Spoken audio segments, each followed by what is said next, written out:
Je me présente, je suis Gilles Thébault, ingénieur de recherche, responsable des collections d'herbiers à l'Université Clermont-Auvergne. Jean-Baptiste Noal était un enseignant originaire de Lozère et passionné de botanique qui, durant sa vie, a constitué un herbier portatif remarquable appartenant aujourd'hui à l'Université Clermont-Auvergne. Il appartenait à la congrégation des Frères des écoles chrétiennes, institution vouée à l'enseignement et à la formation des jeunes, en particulier des plus défavorisés. Parmi les enseignements qu'il dispensait, notamment en Afrique, il a vraisemblablement enseigné les techniques agricoles et la botanique pour laquelle il devait utiliser son herbier personnel. Son herbier est constitué d'environ 1800 parts correspondant à peu près à 1800 espèces, collectées principalement de 1957 à 1968, puis au début des années 90, dans toutes sortes de milieux, en provenance de localités très diverses. Son itinéraire, lors de cette période, a pu être reconstitué grossièrement. Jean-Baptiste Noal a été notamment dans le Massif central, en Lozère, Aveyron, Haute-Loire. Il a été aussi dans les Alpes, dans les Pyrénées, et puis il a été en Afrique du Nord, Maroc, Algérie, Tunisie, et même en Espagne, aux Baléares. Bien qu'il considérait cette activité comme un passe-temps, Jean-Baptiste Noal a réalisé son herbier avec beaucoup de professionnalisme et de minutie, ce qui en fait un précieux objet de science.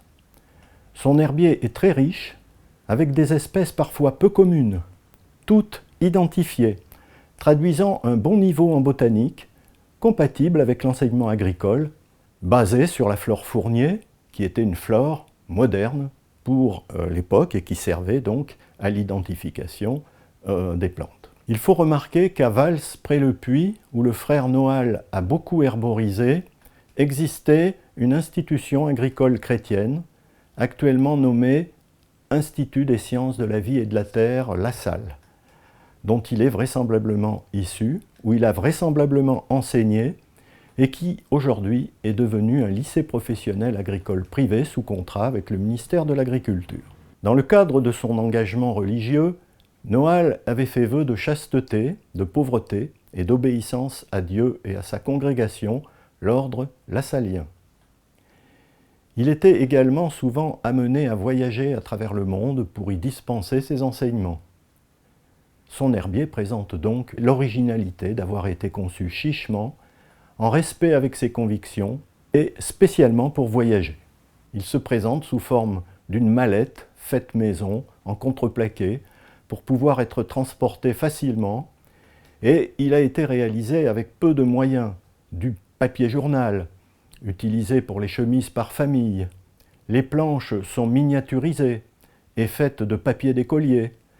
Il y a plusieurs échantillons sur une même planche, maintenus par du scotch, ce qui diffère grandement des herbiers faits habituellement à cette époque avec beaucoup plus de moyens. Il existe à l'Université Clermont-Auvergne des herbiers historiques du 19e et du 20e siècle. Certains herbiers sont contemporains de l'herbier de Jean-Baptiste Noal, comme l'herbier Chassagne, l'herbier d'Alézette, l'herbier Billy. Les herbiers des botanistes sont d'habitude réalisés sur plus grand format, proche de ce qu'on appelle aujourd'hui le format A3.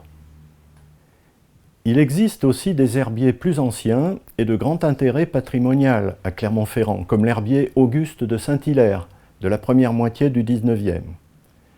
Des herbiers comme celui-ci permettent de suivre l'évolution de la biodiversité végétale depuis avant la révolution industrielle, de comprendre le rôle du réchauffement climatique sur celle-ci et nous aident à anticiper le devenir des espèces. La collection de l'Université Clermont-Auvergne, dont l'acronyme est CLF, est mondiale. Les plantes proviennent de nombreux pays et de plusieurs continents. Il s'agit de la 4e collection nationale après Paris, Lyon et Montpellier, avec 630 000 parts d'herbiers. Les herbiers CLF sont toujours utilisés et alimentés en échantillons actuels dans le cadre de collections de référence par des correspondants de CLF, des chercheurs de laboratoires français et étrangers, des particuliers botanistes Ils apportent, demandent et échangent régulièrement des échantillons pour la connaissance en taxonomie, en génétique, phylogénie, en phytothérapie pour l'extraction de composés actifs. L'équipe d'Univège réalise aussi des recherches et expertises avec des prospections botaniques sur le terrain, sur la thématique de l'étude diachronique des changements globaux au moyen des bioindicateurs végétaux. Des publications scientifiques sont produites appliquées à la préservation et à la gestion des habitats naturels. Un logiciel a été créé qui est commercialisé. À cette occasion, des plantes sont collectées et déposées dans les herbiers CLF.